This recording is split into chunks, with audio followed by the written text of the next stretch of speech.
Okay, this is the first shot of the movie that we saw where we're first introduced into Jake's world for the very first time, and we see his apartment where he lives, and we see him waking up with an alarm to try to get to work. You'll notice that the apartment, the room as it were, is extreme state of disarray. And the reason that it is and everything is like that is because it used to be very clean and we dirtied it up for the movie. You'll notice that all the books are cluttered, but at the same time they're all facing with their spines away from the camera. The reason that they are like that is because we don't want to get into a lot of releases and all that. You'll notice that there's a kind of a weird painting on the wall, and that painting is something that I made, as well as two other paintings in that room the night before we actually filmed in this room. One of them you saw at the very beginning of that shot, which is the one with the guy standing next to the flame of fire, kind of on his left side there. The little television that you can see here in the center of the shot, a little black and white television that we found someplace lying on the side of the road, and it turned out that it worked, and it was actually a very nice little vintage television, so we kind of kept it. You'll notice that there's what appears to be clutter on the bottom right hand side, and that's just some computer parts that we also found and kind of threw down there. You'll notice up in the top right hand side there's a little Super 8 film camera. We went and labeled all those boxes and film reels and cans and everything that you see on the right side there. The reason that we labeled everything is we wanted to make everything feel like it was kind of lived in, and that this guy's been making movies for a while and he just hasn't been very successful at it, unfortunately. We also put in some red and black stripes on some of the folders on the right side, and the reason we did that also is to increase the contrast and put some color in the shot in a certain way. We try to avoid as much as possible bright, happy colors until he meets the girl that he's gonna meet, which is Rachel. And we try to keep a lot of dark toned and kind of reddish toned things in his apartment. You'll see that the lamp above his right shoulder, and I do mean by right shoulder as in the audience's or our perspective of his body, as his physique, not his left shoulder as he's facing us, but his right shoulder as it appears to us. So the practical lamp in the actual shot just has a 75 watt bulb inside it. That is the actual instrument that we're using to light him. There's no other lighting that is coming from behind his body that's creating that rim light on his hair and on his shoulders and his back. And as you can see here in this wide shot, this particular bulb in the lamp is spreading out a lot, and it's affecting everything. It's actually flooding the entire area, including the carpet and the curtains. And we didn't really want that, so the DP here is going to go ahead and turn it off. He's going to replace this floodlight bulb in there, which is just a standard household bulb, with a spot bulb. And I want you to see the difference here. When you put spot bulbs in practicals, you have a lot more control over them. They turn into practically studio lamps. And watch this. So you can see there's a lot more control now in the shot. It's a lot more focused. It doesn't just flood everywhere. It's actually more spotted onto Jake. Now notice the exposure on Jake in this particular bulb. And here's with the other bulb. It's the exact same exposure on his face. You can see the highlights are exactly the same. However, when you look at everything else that's around that area, watch this. You'll notice that everything is darker. The carpet's darker. The curtains are darker. That's actually a very, very good thing because we want to concentrate attention only on Jake. Here's with the floodlight again. You'll notice that there's a lot more exposure on the carpet, and especially on the curtain, which is right behind Jake's head, and we don't want that. So try to use spot bulbs in your practicals. This RE 650 watt lamp is being bounced off of the ceiling and acting as a fill light for the situation. The reason you need a fill light is just to kind of fill in the shadows a little bit because we don't want it to be too contrasty. I said spot before. I'm going to flood it out, and I'm going to bring the barn doors in and just basically create a streak across the ceiling. That's flooding.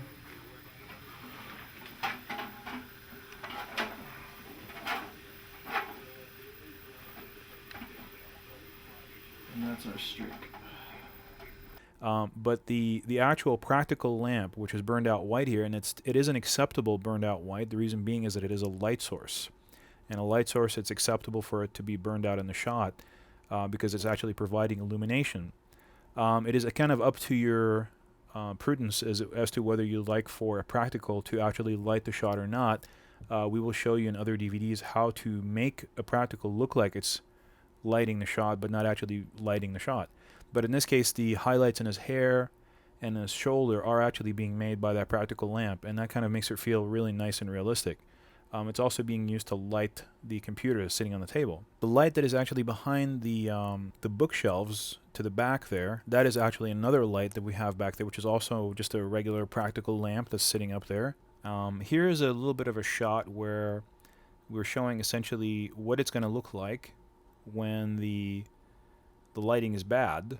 You can see that there's a very distinct shadow of that lamp on the back wall, which in this case is a burgundy curtain. Another thing about this set you'll notice is that the light feels kind of fake. If you notice that the wall on the right side is kind of burned out, and there's a little bit of a gradient there. There's a shadow from the painting on the wall. There's a lot of light hitting that white bookshelf on the in the center top of the frame. It's not a badly framed shot. It's just that it just has horrible lighting. At least in my opinion, it just doesn't feel natural. Doesn't feel right. The shot from before, when we switch back and forth from this shot to the shot from before, which in my opinion has proper lighting, you'll notice that there's a lot less shadow in the frame. You're more concentrating on Jake himself rather than on this, blaring white object in the top center of the frame, which is the bookshelf. And Jake is just kind of another occupant of this habitat. You have to always look at a room as a two-dimensional object when it's being photographed, because you're no longer perceiving in 3 dimensions. You're not perceiving Jake or the countertop or the table or the bookshelf in the back. You're just perceiving one whole frame with items inside it that are either white or dark. You can see that another problem with using any kind of direct harsh lighting like that is that there's a lot of shadows in the frame of the crew members right now moving around inside the shot, and that will happen in any situation. Sometimes you won't have a nice big monitor like we did on the set, and you won't see those kind of things, but they do happen. So lighting soft and using bounce for the ceiling or the walls for bouncing the lights is always going to give you a little bit of a easier frame to work with if you have any kind of dollies, jibs, or if you have people moving about the set, or in a situation like this where we were just essentially in about a 15 by 15 room. It was a very tiny little space, and any little bit of movement was very big. So I'm going to go ahead and repeat the action that Jake is doing here. I asked him to over-exaggerate his movements on this shot so that you can see kind of how a performer would over-exaggerate and overdo his action on something like this. You'll see that the yawns are really big and everything's kind of like a big movement. And then you'll see the stark contrast when we actually get back into the shot and you see him kind of being a little bit more subdued and more filmic. So here's where we get into cycling through all the different gammas that certain cameras can do. You can see a lot of different looks that we can achieve by virtue of just varying where the tones, the midtones, are actually falling, because where the midtones fall in a frame is going to vary the colors as well. You can see that the couch changes color dramatically, and so does the burgundy background, but also the noise level goes up too when we go to certain higher gammas than certain lower gammas. Here's where we're going to actually turn off the fill light. Here it is off. And you can really concentrate and see what we're losing. We're losing all that detail on the left side of his face, as well as all the detail in the background. It kind of looks like just a big black thing back there. You don't really see that there's a contour of a curtain anymore. It is extremely contrasty frame at this point. If that's the look you're going for, that's great. But in this case, we weren't. Here's yet another example of the same exact kind of thing. You can see us turning on and off the fill light there. Here it is off. You can see that you really can't see much of the frame. You can see the edge of her body and the background there. And it's here it is when you turn it on. It feels like you can actually see the subject. It feels like it's an interior proper tungsten light, which is kind of yellowish and warmer tone. So let's talk about the dolly shots and all the different things that we did on each individual take, and the reason why we kept or scrapped individual takes. The dolly track is on the bottom left-hand side of the screen right now. It's just out of frame, just off of to the left side of the frame. Here's another one coming up where you're going to see my hands in the right-hand side there on the frame, which is, we had to scrap that shot, of course. Another thing I want to mention is that the reason that my hands are there is because I'm actually clapping for him to wake up at a certain time. We actually had to try to pace the dolly and the jib movement with his action and my hand with that clock that's in the background that's going from 7:59 a.m. to 8 a.m., which is when he's supposed to get up and actually go to work. So I would set the clock to 7:59 and I would run back and I would keep track of the time on my watch, and right when it was about a second before, I would clap my hands so that he would wake up and jump up at the exact same moment when it hits 8 a.m., and then in post I added the alarm sound. And here's David, the actor, asking me about what exactly he's supposed to be doing, and how he's supposed to be acting when the alarm goes off. And he's asking me if he's supposed to be over the top or subdued. And I said, no, we're going to do it real natural, real subdued. And so when the alarm goes off, you're just going to open your eyes, a little bit and kind of get up and then try to shut off the alarm, but you're not going to get up and just kind of jump out of bed and like we were in a comedy or something. It's just not going to work for this particular scene. Here's a little bit of a cut in or a close-up of the action from a little bit of a higher up angle, and you can see him reacting to my hand clap every single time. And then he goes over and kind of tries to turn off the alarm clock and gives up. And the reason that you want to be able to give a close-up from a different perspective is, as we discussed before, you want to always, whenever you go in to get a different shot, you always want to vary the angle of the shot and also the height of the shot and the framing. Now here's something called a jib down shot, where we're actually using the jib to come down closer and closer to Jake and kind of do a little bit of a rotational move too at the same time. It's a really interesting thing. It takes a real steady hand to get these shots off really well. You'll notice that the DP is extremely well practiced in this craft, and he's actually taking his time making sure that the shot is being executed very well. On a lot of times when you end up on larger sets, you'll have somebody doing this for you, but on smaller sets, you're going to probably, as a DP, end up doing all these things yourself, and it's better to practice at your craft very well. Here's where you can see the track on the left side as we're dollying in with the jib still attached to the tripod. And this is kind of a reveal, because you're not tilting to reveal something by using the tripod, you're actually using the jib to come up on the subject and reveal them slowly. You do that usually to reveal a costume.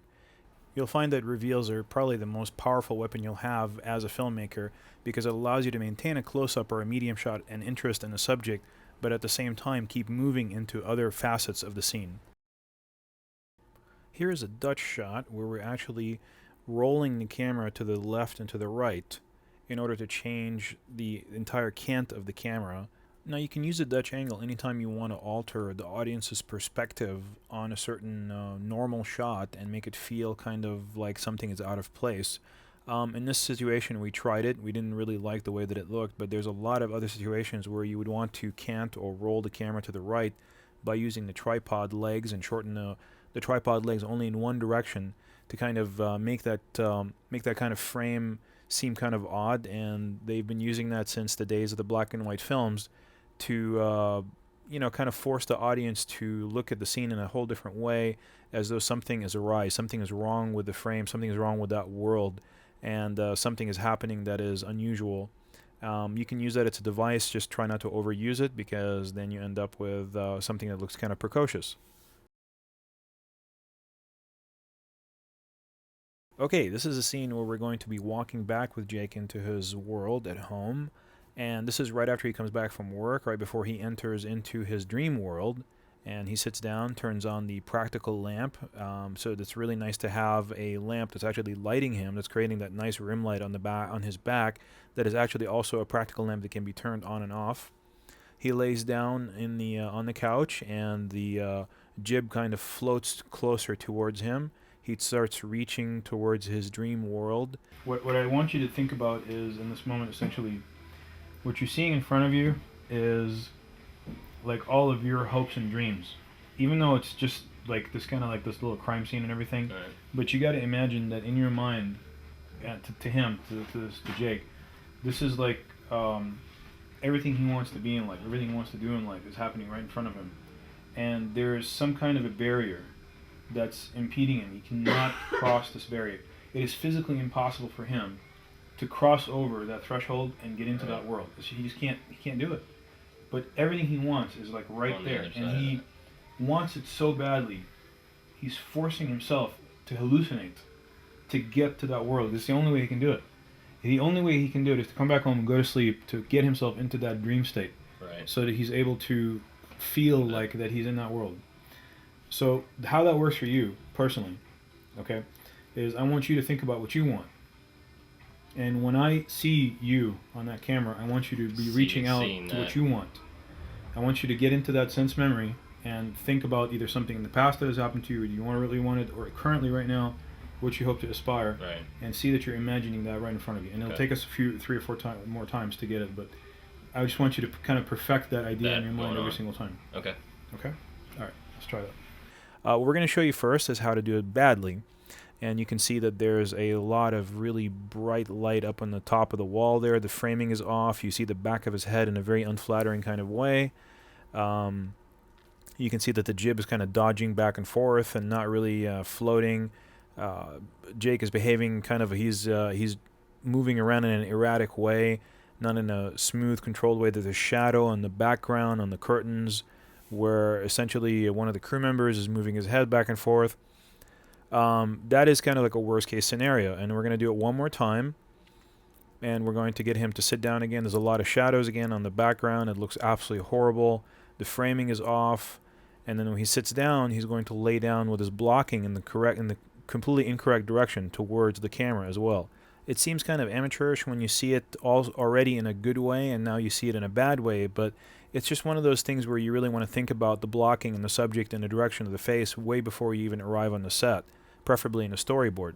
Here you can see the track on the left side. That's scrapped that shot. We caught that later on, actually. And then you can see that the jib isn't following properly with him. It's kind of descending after he sits down, where it's supposed to really keep track of him. It's cutting off the top of his head right there. And then when he lays down, you can see the jib is also not keeping track of him, and it kind of floats back down towards him, and it makes a hard stop at the end. So all those things make the shot essentially unusable, and then we had to do it again. Also, Jake wasn't exactly sure which hand he's supposed to reach out with because we hadn't gone over that.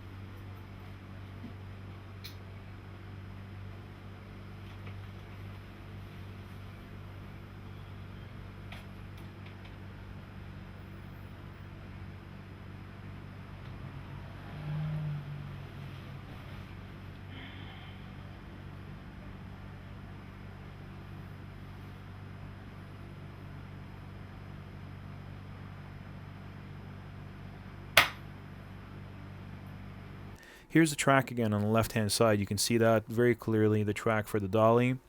We're going to go ahead and attempt the shot again. You can see my shadows there on the floor, and eventually I'll settle down so that the shadows will also settle down. There's a shot where we got too close to him and he wasn't able to reach into the camera because the camera was just way too close. Here's when we got too close to him again. These are all individual takes. We have to do it again and again and again. Here's where he bumps his head. And here's one last take, which we actually did not use. So we had to do 15 takes to settle on one that we actually liked, and that was take number 13. And sometimes you have to do that. Sometimes you have to perform the entire action 15 times really to allow the actor to kind of move into the role better and rehearse something enough times that it actually feels realistic and feels good. And if you're shooting in a non-linear kind of manner, if you're shooting to disc instead of actually to tape, by all means, you do not have to keep all those takes. You can review them in the field, or if you are reviewing them as you go on a nice large monitor, you know exactly what you're getting, then there's no reason to keep all those other takes. I mean, we shot take number 14 and 15 essentially as safeties. We already knew that take number 13 was going to be our best one, and there's really no reason to keep all the other 12 that came before. If you want to, you can, but if you're conserving space, you really don't have to do that. If you're shooting to tape, then it doesn't really matter. It's a moot point. You already have it on the tape. But when you are shooting to disc, you can go ahead and delete anything that you don't enjoy. We kept everything essentially because we're doing this presentation here, and it's good to show all the bad takes, but you do not have to do that. Okay, so in this scene, all we did is essentially whip the lights around, and are you still using the exact same practical 75-watt lamp to light his face? And we're also still using the RE 650-watt light as bounce off of the left side to fill in the shadow side of his face. Otherwise, as we've seen before, the shadow side becomes completely black and you can't see anything in there. You can see there's another practical lamp in the background there in the top right hand side, and that's just kind of in there just to kind of liven up the background a little bit. You can see a little bit back there. And there's also a light right behind his head, also illuminating that painting that's sitting on the shelf. And all that is just a small 20-watt equivalent light that's very, very soft and dimmed down. And essentially in the shot, it's where he has come back into his world and he still has his hand outstretched, and then he pulls his hand back down and he's panting and he's just, come out of that dream world and he's coming back into reality. And we shot this scene back to back with the scene right before that where he was just laying down on the couch. We shot a couple more scenes that day. This is our first day with David shooting, so we had to do quite a few takes because it was just our first day working together. We hadn't had a chance to do a lot of rehearsals. Essentially, we just hired him a couple days before that for this movie, and he did a great job this day. He did an absolutely fantastic job for a first day on the set, not really knowing his character and entering right into it, and just flying with it very, very well. But we'll see a lot of retakes here where we had to continuously back and forth kind of keep working with him and refining the character and getting him to really feel, like Jake, and feel like this is exactly happening to him as it was happening to Jake and not to David. And you'll notice that that will happen to you with your actors as well. I mean, you'll find that the first day they really don't have the hang of their character yet. And the more rehearsal that you do beforehand, before you actually arrive on the set, the more of a prepared actor you're going to have to work with, where you're paying people and you're renting equipment by the day. And the more days that it takes you to accomplish what you're trying to do, the more that you're going to run over budget. So the more you prepare with your actor beforehand, if you have time, if you're able to do that, the better it is going to be for you when you actually arrive on the set. So here's a shot that we put in to kind of illustrate how we change the background a little bit. Here's one shot where the background has a lot of clutter in the back, but that doesn't really fit his personality because somebody else actually lives in this apartment. And here it is where we actually covered it up with some clothing, those little paint bottles that he just wouldn't really have, I don't think, just not really fitting his personality. So we covered him up with some clothing to dress up the background real fast instead of having to move in all those actual bottles. You'll also notice that in the back behind him, all the videotapes are sitting on their faces with their backs facing us, so that you can't see the titles, and as well the spines of the books are all turned away from the camera. You can't see any of those as well. Now here's where we're actually going to do a little bit of lighting on him. You can see the lighting changing on him and as well as the background. Some parts of his face are burning out a little bit depending where we're pointing the spotlight, which is just that practical lamp. You'll see it kind of changing in the on the top right hand side of the frame. And we eventually arrive at a certain lighting that we like, and you can see the lighting on the background changing as we change the light on him. We don't want to overlight the background and draw too much attention to that. We want to keep the attention on Jake himself. And eventually you'll notice here that the background light has been turned off, and here it is kind of dimming back up and down until we found just the right illumination level that we were happy with. So it's really nice to have things on dimmers. And there's on the right side another practical that's being used to light the curtain. We actually eventually scrapped that because we thought it was just too overlit. It just didn't fit the bill. But that's another way to kind of make it feel like the lighting on the curtain is motivated from that background light itself. Here's where we actually turned off that light on the side there because we just didn't like the way it looked. Here he is actually with his hand outstretched in the first take, and we're starting to work with him on the takes back and forth. The camera is sitting on a jib so that we can jib with him as he leans backwards. You don't have to go in that far. Where? Could be a smaller move. Yeah, like that could be your max. You're in.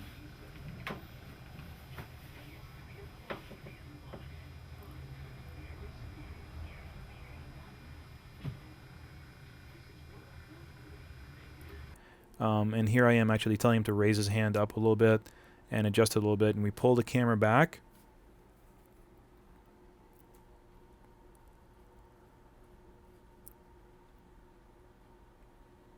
And we wait for him to get into character. He's starting to pant there a little bit more. Here we go. And then he kind of leans back, and then we lean the camera forward with him. It didn't quite work out this one time as the first try. And here he is adjusting his hand again. Here's panting, get into character, leaning back, and then we kind of move the camera in. The camera's kind of bobbing a little bit left and right, and the reason being is that it's on a jib and not a dolly. You don't really have a lot of control over the left and right movement when you're on a jib. Raise your hand a little bit, David. Off to the right a little bit more, to your right, keep right there. Lower it a little bit. Right there. Stand by. And action.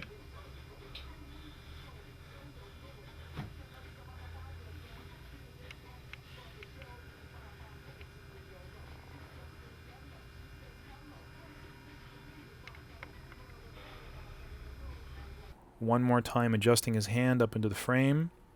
A little bit more to the left of the frame to kind of fill in that dead space. And here he is starting to pant and get into character, and then he leans back and we move in with him. Very slowly this time. What the DP is giving me is just a lot of different takes on the same kind of an action from the camera side. And that's a really good thing because it gives us a lot more options later on in post-production. And here's when the DP is setting up the camera on a tripod so we can get a more steady shot, because we realized that we didn't like the whole bobbing left and right of the movement of the camera there, so we wanted to get at least a couple of steady shots before we closed that scene. And here he is hooking up the YRB component cables so that I can watch what he's doing on the monitor, on the professional monitor. He's leveling the camera right there, adjusting his LCD, panning the camera, taking a focus, getting into position.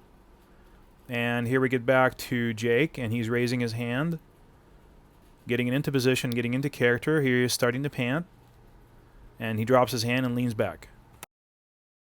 And this was just a zoom, just to kind of illustrate the difference between an actual camera moving in or zooming in. Here he's dropping his hand again, leans back, and we move in with him again really slowly.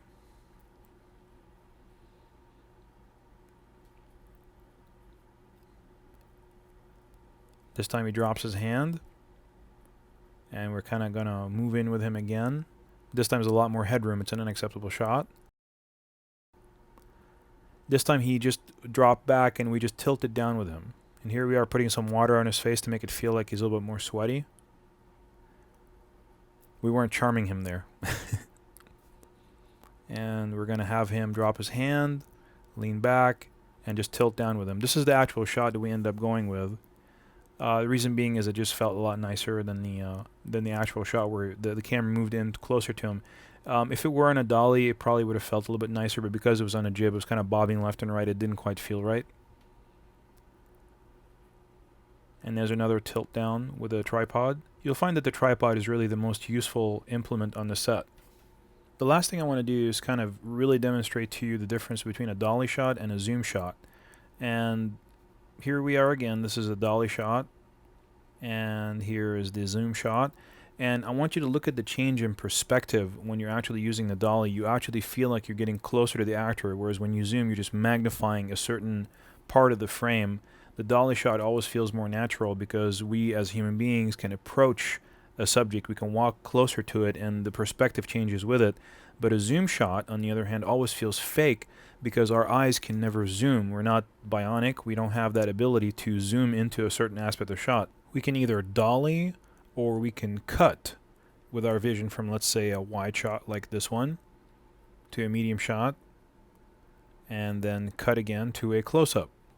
It's really easy to prove it to yourself. Just look around the room that you're in right now and look at different objects and see if you can actually zoom in with your sight onto any one individual object. You can't do it.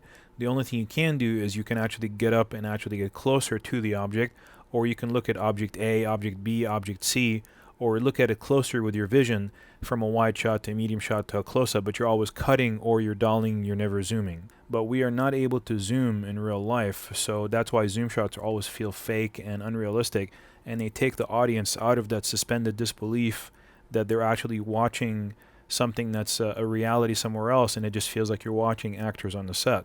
So you want to try to avoid zooming unless you're doing something more cliche or something for effect. Dollying and cutting is usually where you want to stay at. Those are the things that actually feel most natural to the audience. Okay, so in this shot, essentially all we did is just whip the camera over to the other side of the couch. Rolling? Yeah. Just do the painting piano right here. And we kept the lights pretty much exactly where they were. We didn't really have to do much relighting. The practical light on the left side is still kind of rimming the left side of his body. And we also have the 650 watt tungsten Fresnel bouncing against the ceiling and still bringing in all that soft fill light on his right side of his body.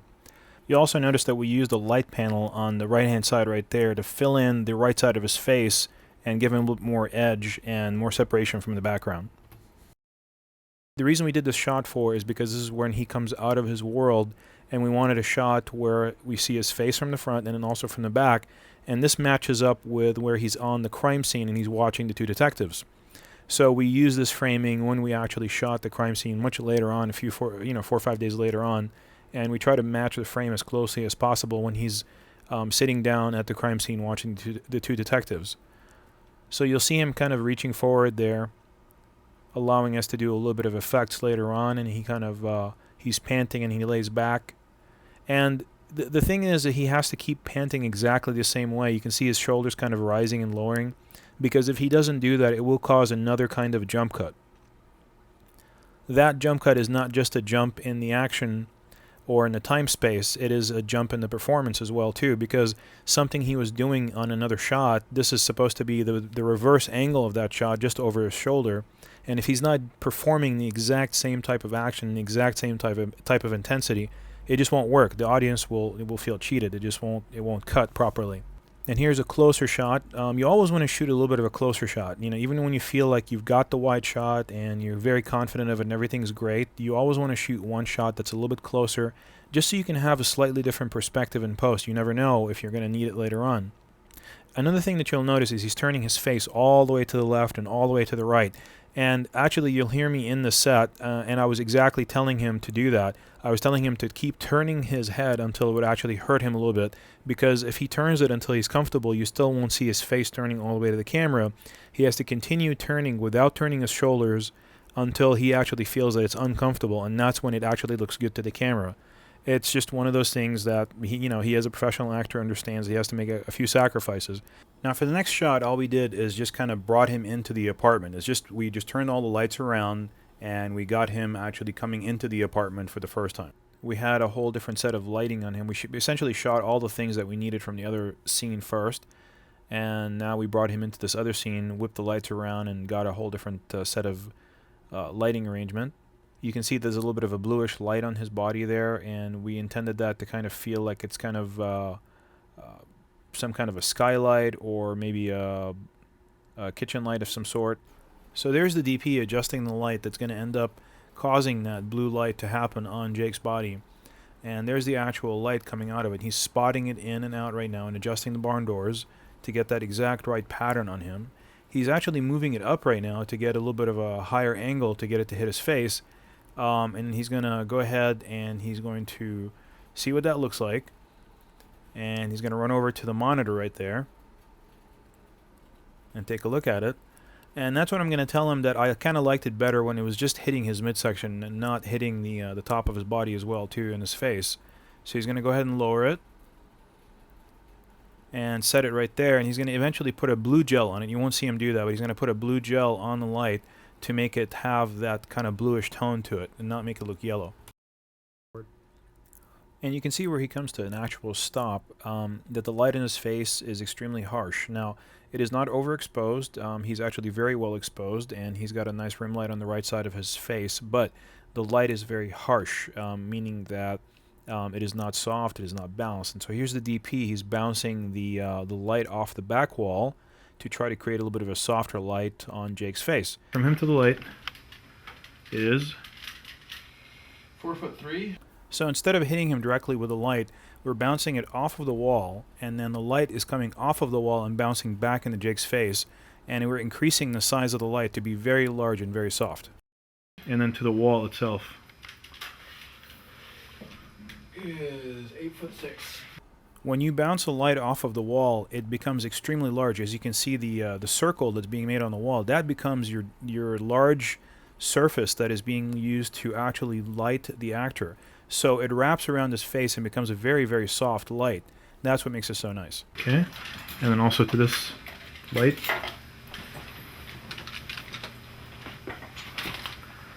Is 7'10". And here we see the before with the harsher light. And here's the after. You can see that the light on his face is a lot softer, more natural, and it seems more realistic. Here's the hard light again. Here's the soft light again. And we inadvertently gave him a little bit of a greenish cast because by bouncing light into the wall, which has a little bit of a green kind of tint to it, we ended up bouncing back a lot of that greenish kind of cast back into his face, and that's something we're going to fix later in post-production. Here we are also measuring the distance to Jake at position 1 at the door. Pull a little tighter. Which number? Just a feet. I'm confused. 18. 18. And we 18 feet? move him to position 2 and take another measurement reading. And then we essentially look at that on the camera and make sure that he moves between those two parameters for the focus, that we're not overshooting the focus in any direction, either before or after that frame. Okay, and go ahead.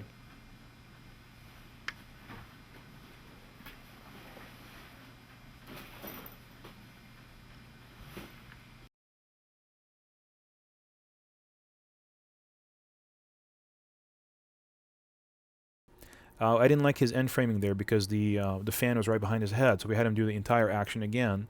You can see that bluish light again on the door and on his body as he enters. It kind of separates it. We have a very small area to work with, and we wanted to make it feel like he's traversing a larger distance, and the only way to do that is with lighting, to kind of create pockets of light. So here's pocket number 1 with a little bit of the bluish tone on his body, pocket number 2 with the light coming from the right side, and pocket number 3 with the light coming from the left side again. So 1, 2, 3, it feels like he's traversing a larger distance. It makes it feel like it's a natural environment with a lot of different practical element lights inside the shot. It's just a nicer, more realistic appearance to the environment rather than just having one blaring light in his face as before. Here's yet another example why you don't want to have any hard light sources hitting your subject on video, because you notice that the subject casts a shadow on the background, which is actually moving. We'll repeat it again here so you can see it. You see the shadow is actually moving with the subject. It's very distracting and not very pleasant. Here it is nice and soft. It's just a nice fill light. You can still see her. You can see all the details in the set, but there's no distracting shadow moving against the background with her. It feels more natural. It feels more realistic. It doesn't feel like it's just a set, and it doesn't feel like video anymore. It feels like it's a movie. Here it is with the soft key turning on and off that does not cast a shadow. And here is the hard key that actually does cast a shadow. Here it is again, soft, and the hard light source that casts a shadow. Here's the one that casts the hard shadow. It's just a 150 watt spot aimed directly at her. And here's the 300 watt soft light that's being aimed at the ceiling and bouncing off the ceiling and back into her face. Okay, so on this shot what we did is we just got done with that shot before, and we were in this location. We still had a little bit more time. We really didn't want to just kind of scrap the location and move on to the next item on the list. We really wanted to shoot as many things as we could for this location and just get done with it as quickly as possible. So we moved ahead in the script to the point when he comes back after his accident. This is no longer when he's just coming back from work. This is right after he has an accident in the SUV. We just had him do a change of wardrobe. We changed the lighting a little bit, and we just had him come back into the house at that point. And you know, he's got a little bit of dust on his shirt. He's a little ruffled. He's kind of trying to, he's trying to kind of calm down a little bit and come down from his experience that he just had. This dusting that you see on his shirt, obviously we didn't just come back from the accident scene. We haven't even shot the accident scene at this point, but he still has to be in that character. So we just took some baby powder and just kind of dusted his shirt up with it a little bit, so it just looks like he just rolled on the floor. The hardest part for an actor, you'll see he's out of focus there because we hadn't actually taken the focus points yet. And eventually after that, we'll do the measurements for the focus, and we'll redo the entire shot again, knowing where the focus points are.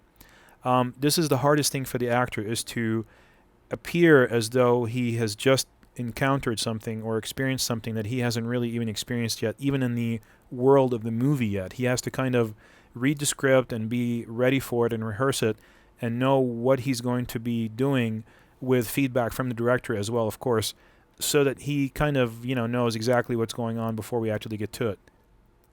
And here's where we ended up on the frame. I really didn't like that fan coming out of his head, kind of, so we had to reshoot the whole thing again. And here you see we finally have a proper frame where his head is actually not in the fan anymore, which is just kind of a really odd sort of frame. Okay, so back to lighting a little bit. Here's one shot where we turned off that fill light that was filling in the right side of the frame and kind of creating that nice little pocket of light that he would pass by before he got into the kitchen area. It does create a little bit more of a moody type of atmosphere. Again, that is not what we were looking for at this point. We wanted something that was a little bit more evenly lit. You can also tell that generally with any type of camera, whenever you have those areas of darkness there, you're going to get a little bit more noise in that area. So see him when he actually kind of comes to a stop there. He's pretty dark and he's got a very low IRE level for his face. Now when the fill light comes back on, you can really tell that he's kind of separated from the environment. He's separated from the background, and there's more light on him that is able to kind of draw attention to him. Here it is again with no light. And here it is coming up again with the fill light. So it's important to kind of create those nice little pockets of light for the actor to go through from place to place. And all that has to do with blocking. When your actor knows what point he's supposed to stop at, when you have made him little kind of marks in the floor that he knows to hit those marks, he'll know that he's going to be in the light at that point, and he's going to be visible, and his action, his performance is going to be visible. He will always hit that mark.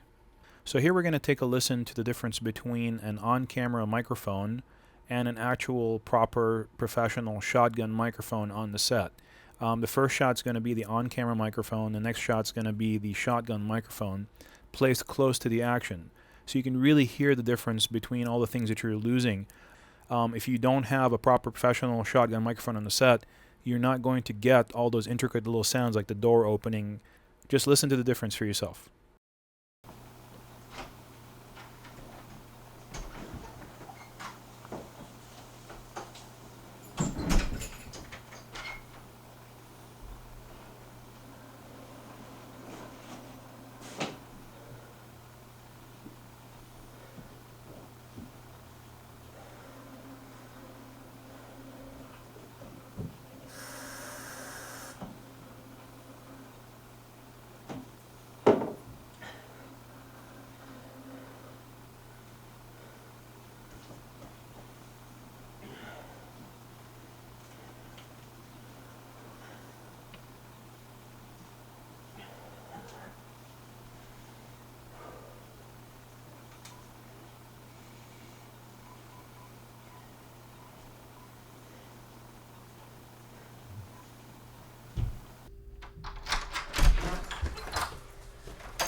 So let's take a listen one more time, but intercut much closer to each other. You can really tell a difference. And just to let you know, the on-camera mic was turned up as far as it'll go, and if we turned it up anymore, it would just overdrive completely.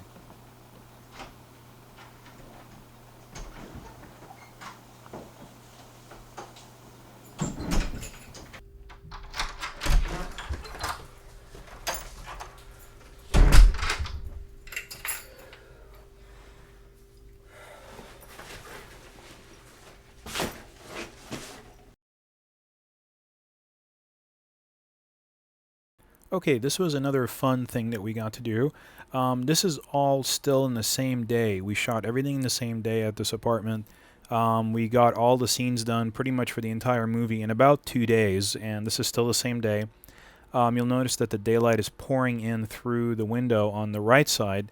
On the left side, all it is just a little bit of a pocket LED light that we put in there, which is also daylight balanced, that creates that kind of blue effect. This is done in broad daylight, by the way. It's actually about 3 o'clock in the afternoon. That is actually full sunlight streaming in through the curtains, but we underexposed it to a very high degree, and also just by very selectively opening the curtains. Here's what happens if you were to do it badly. He opened the curtains too far. The exposure wasn't proper. The framing wasn't right. You can see the background, the white wall in the back, and that kind of gives it away. Okay, this is for the bad one. We're going to let in more light and frame it up where we see this thing back here. Roll camera and action.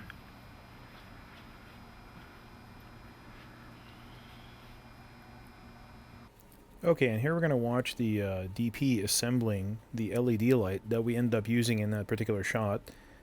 He's going ahead and putting it with its battery on this device right here. It's a couple of clamps joined with a rod, and he's going to attach the clamp to the tripod. And we tried this position first, but we didn't end up liking the way that it was hitting his face. It felt like it was hitting him too far from the right side of the frame. And so what ended up happening is that we removed it from the tripod, and we ended up holding it in place right there on the left side, in the center of the frame, and lighting his left side of his face from that particular position, just holding it really steady in that position. So here we are with the LED light, and we're kind of changing the exposure on him with the little pocket LED light on the left side. You can see it on the bottom left-hand side of the frame there. It's just a little battery-operated light, and it fills in the frame just enough for us to feel like there's some light there. You don't really need to know where it's coming from. It might be a reflection of something that's inside the room, but it's just there, and it allows you to see his performance and see his face. And here he is getting up, and we didn't like the way he got up on that one, so we also found some debris on the floor that we needed to move that was kind of drawing too much attention. And here he is trying to get up again. We had him reverse his shirt, by the way, for the logo that was on the shirt, because it was drawing way too much attention away from him. Okay, and we told him to kind of stretch out his beats a little bit, sit down a little bit longer, and think about what he's doing. You'll notice the barn door on the right side of the camera there was visible, so we kind of addressed that on this shot and fixed it up. Okay, and here we are, and he kind of sits down. We told him to sit down a little bit and make longer beats, and that means that he's supposed to take his time at every single interval of his acting. And then he comes up over here. And we also didn't like the fact that, with that white wall being there, just kind of gives away the shot that this is actually broad daylight, not 5 o'clock in the morning. So we decided to do it in a grouping of 2 shots. This is the first shot now, where he sits down, and he keeps hearing that sound, and he's thinking about where it's coming from and what's he going to do. And he figures it out, and he gets up and out of frame. We don't actually tilt up with him anymore to see his action. Then we do another shot over here, where he comes up and into the frame. We didn't like the way he got up there, because it felt like he was just actually sitting on the edge of the couch and just got up. So we had him do it one more time. We also didn't like the light in his face, because it looked like it was cutting off his nose there. So we had him move, back and forth until we found just that right kind of rim light on his face that separates him. And here's another one that we shot with a slightly wider frame. And it's always good to get, slightly wider frames, close-ups, etc. That, just gives you a little bit more flexibility in post. What if you don't like the way the close-up looks? What if you need the wide shot? It's nice to have more shots in post that you can go to. So we ended up going with the close-up shot, actually.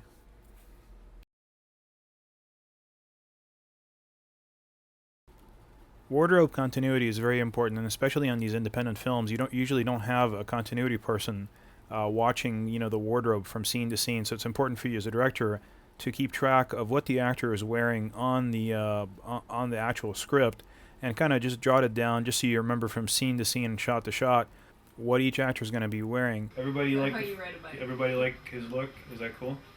Like you're going to school. Definitely wardrobe is something that it's not a bad thing at all to get other people's opinion on it, and also to ask particular performers, and ask them, what do you think you would wear in a situation like this? You may agree, you may disagree, but sometimes you're going to end up agreeing with the performer, because they've probably worn these clothes for other movies too, and they may know what works for what kind of particular scene. So always ask. The worst thing that's going to happen is you'll choose something else. Okay, this is another interior scene that's in the exact same location as the last one. We just moved further along to the left side of the curtain. And this is when Jake is telling Rachel that he is losing confidence in himself and he's giving up on writing. And we're going to discuss primarily acting and communicating with your actors, then audio, and then after that we're going to discuss lighting, white balance, and framing. So first, acting. Okay, I'll give you guys a way out of it. All you have to do is after you kiss him, lay your head on his chest facing me. Oh, that would be so much better. Try Okay. that. This way? Yeah. Are we holding hands? Hold the hands up high. No, up high. Yeah, there you go, up high. Give her the kiss. And immediately lay your head on his chest. No, further down. No, I'm sorry. Okay, No, I see. wait, hold On his shoulder, on his left shoulder. Oh. No, just on his left shoulder. There you go. Oh, There you go. go. Okay. This is when, take a listen to this. This is when Rachel is telling me, or actually Laura, the actress, is telling me that she's a little iffy on the dialogue and she's not feeling very confident. So here's my response to her as well, too. Yeah, if I'm iffy on the dialogue, though. Be patient with us. Yeah, don't worry about it. We'll try it a couple times. Anytime an actor is trying to tell you that they're iffy on the dialogue or nervous or anything like that, just let them know that it's okay, and we'll try it a couple of times, and we'll see what happens. Whatever you do, don't take the position of, well, you should have read your script, you should have practiced your lines, you should have rehearsed, etc., etc. It's too late. Always remember to be kind, be gentle, and be caring. And a kind, gentle, and caring director would never come up to an actor after saying something like that and go, wow, you know, you really should have practiced. You should have done something more with your day yesterday. You should have taken more time this morning or last night. That is not a good answer. This is not a corporate situation. You're not there to act as their mother or father to these people. What you're there to do is to direct their acting. If they're not acting, if you go ahead and screw up your relationship with your actors and they're not acting, then there's nothing for you to do. You might as well just tell the DP where to put the camera, and then you guys can just shoot a blank wall. It's very important to be kind, gentle, and caring with your actors, and always remember that more than likely they're giving you their best. And so if there's situations in their life that have predicated them to not be able to rehearse the day before or to practice their lines in any way, you have to be understanding of those situations. And yes, this is your time, and you're paying for the set, and you're paying for the gear and the people to be there, but now is not the time. Go ahead and move on with the scene, do your best, see what you can do.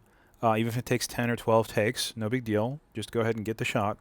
And later on that night, maybe sit down with your actors and rehearse for the following day. So just whatever you do, don't be scolding on the set. Don't ever put an actor down for not preparing as you would have wanted them to. Just move on, do your best with your shot, do your best with the scene, and at the end of the day, try to fix it for the following day. Stand by. And action. I give up. I just don't have the strength to do it. I thought that car almost killing me would be like a wake-up call to live again. I thought it would give me strength. But instead it just gave me fake courage. I'm right back where I started. Another roadblock. Just this time at page 25. I know where you're coming from. But it's not just going to be one thing, and all of a sudden it'll happen for you. And you can't wait for that one thing. It's a process. You can't let it get you down just because one thing didn't work out for you. You're at page 25. You have 25 other scripts that are at page 5. It's a start, right? Okay, so let's talk about audio. Right now, each one of them is wearing their own lavalier mics. Those are the little lapel mics that pretty much have a little microphone that sits near your mouth, and they have a transmitter, an audio transmitter, and that transmits back to the receivers at the camera. And also at the camera, because of the camera that we're using, it also records its own internal microphone on channels 3 and 4 all the time. So why don't you go ahead and take a listen to what my voice sounds like through their lavalier microphones. I'm about 15 feet away from them. So their lavalier mics are transmitting back to the camera. Let's hear my voice through their microphones. Stand by. And action. Okay, now let's hear my voice through just a microphone that's built into the camera that's really close to where I'm speaking. Stand by. And action. Okay, now we're going to listen to Jake's audio through his own lavalier mic. Then we're going to listen to his audio through Rachel's lavalier mic so we can understand clearly just how important it is to have proximity when you're dealing with lavalier mics and to try to get him as close to the actor as possible, as close to his mouth as possible. I give up. I just don't have the strength to do it. Okay, so that was through his lavalier mic. Now this is through her lavalier mic. I give up. I just don't have the strength to do it. Okay, and so hopefully we've heard the richness of the voice when it comes through his own microphone as opposed to when it's bouncing off of the glass and back into her microphone about 2 feet away from his mouth. It's just more tinny, it's more thin, there's no depth or bass to it at all, whereas his microphone is very nice and crystal clear and has a lot of depth to it and bass. So you want to try to get the lavalier microphone as close to the actor's mouth as possible. Okay, so now you've heard how when you use one microphone to record both people's audio, one of the people is going to end up paying the price if you're using lavalier omnidirectional microphones. So this is a lavalier microphone, the lapel mic, or the neck mic or the tie clip mic. A lot of different names for it. It's just a little microphone that clips usually to the shirt or the tie, or you hide it underneath somebody's shirt in order to record their personal audio. You do not want to record other people's audio on that particular microphone because it's designed to record within about a 1 to 2 foot radius of its own element, of its own recording element. When you go and record other people's audio around it, you're going to end up losing bass, you're going to end up losing the life and richness in the voice, and it's also going to get a lot lower too, as you heard from the tests. So if you're recording 2 people and you want to use lavalier microphones, make sure you have 2 of them, or at least have them repeat the scene, do one more take, but switch the microphone over to the other person, and so that they can have the benefit of the better audio too. Ideally, though, it's better to have 2 lavalier microphones, 1 in each person, both transmitting simultaneously to the camera and to channels 1 and 2. And you also got to hear the difference between that audio and the on-camera microphone's audio. So you want to try to always never use the on-camera microphone for any reason other than just, I guess a scratch track, just so you can get life sounds out of the scene.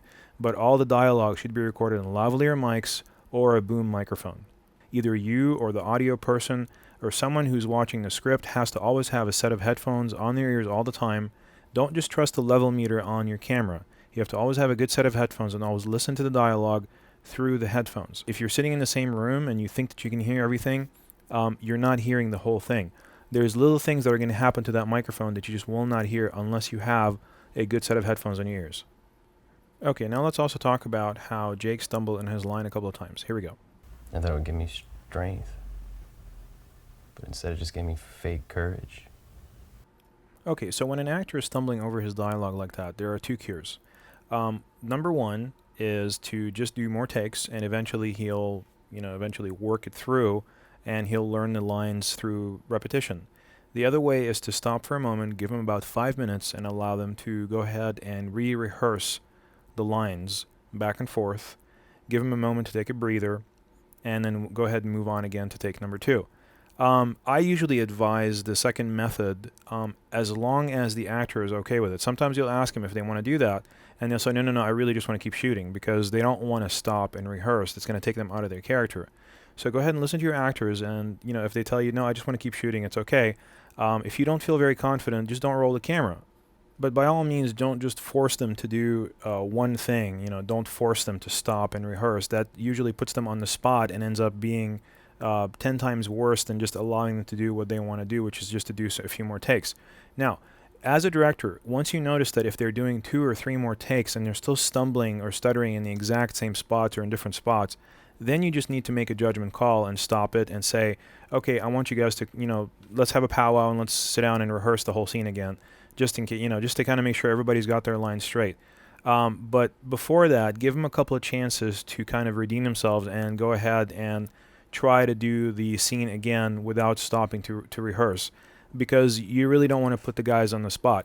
Once you put them on the spot, they're going to lose confidence. And when they lose confidence, they're going to end up losing all their lines. And you'll find that it just goes downhill from there. They start stumbling everywhere and stuttering, and they just can't get the hang of their character anymore. And you end up having to do 27, 28 takes just to get a barely usable take that doesn't even work, and it also affects your relationship with your actors. So don't put them on the spot if they're stumbling, stuttering, or if they're having problems with nervousness. Always ask them, what would you like to do? Would you like to keep going, or would you like to stop and rehearse? And they'll tell you how they feel, and go with them on their feeling.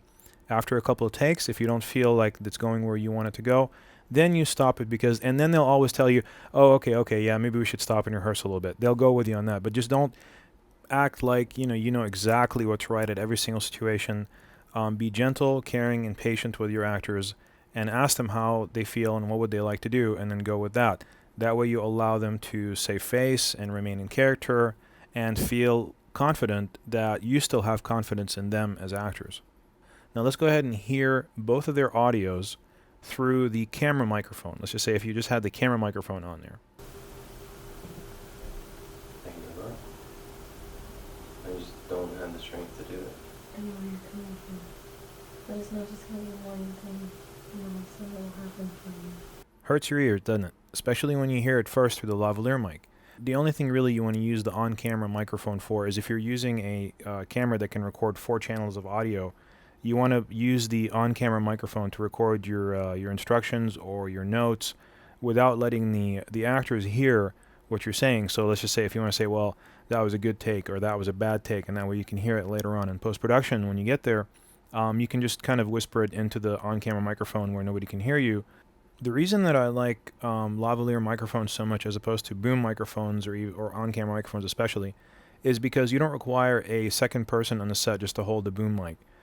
You can just give each individual actor, as long as you're doing most of these things as shots with 2 people in them talking to each other, which is what most independent films are really. You don't really need a third person on the set to act as a boom microphone holder and just stand there with a boom mic the entire day and then have to worry about getting the boom mic shadow in the shot. Lavalier mics, especially wireless ones, just give you a lot of freedom. You can walk with your actors, you can send them wherever you want in the shot and not have to worry about cables dangling everywhere. And each one of them has their own personal microphone that always gets you the best audio possible for that person. There's a lot to be said for boom microphones. They're fantastic devices. Most professional productions use them, but they just complicate matters a little bit for small independent productions. Unless you're doing shots where you're dealing with more than 2 people, where you're doing 3 people or more, you don't want to give each one of these people a microphone. You got to just have one shotgun mic that records all their audio. The other situation is if you're on a very, very tight budget and you can't even swing, for instance, the $1,000 that it takes to buy 2 wireless mics, then you can go ahead and just buy a $300 boom mic and just be done with that. Just get a boom pole, use that, and you're done. You can buy a really, really, really good boom mic for about $1,000, which is what it would take to buy 2, good wireless transmitter receiver combos. So you can definitely get more bang for your buck with $1,000 and a boom mic than with wireless systems. However, the wireless systems just give you the freedom that independent production usually demands. Here's another downfall of wireless microphones and any kind of lavalier microphone, is that when the actor is moving, it picks up every little scraping of their clothing against that microphone, depending on how you put it on their body. So go ahead and listen to the scene and listen to all the different noises that are being generated when the actor walks and rubs against the lavalier mic. Lavalier mics are definitely something you want to be careful when you're using, because they're easy to distort using clothing, because when the clothing rubs on it. So if you have a lot of movement in the frame, that's definitely something you want to use a boom mic for.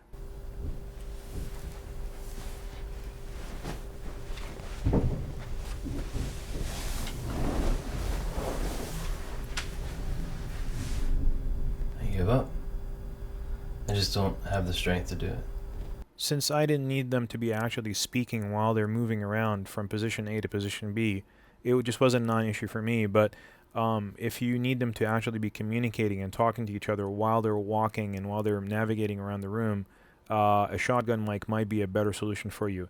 In fact, the best thing that you can possibly do is to have lav mics on each one and a boom mic, and then you can choose which one you're going to use for particular scenes.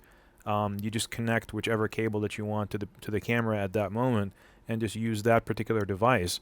But just to have it on the ready would be the best thing possible.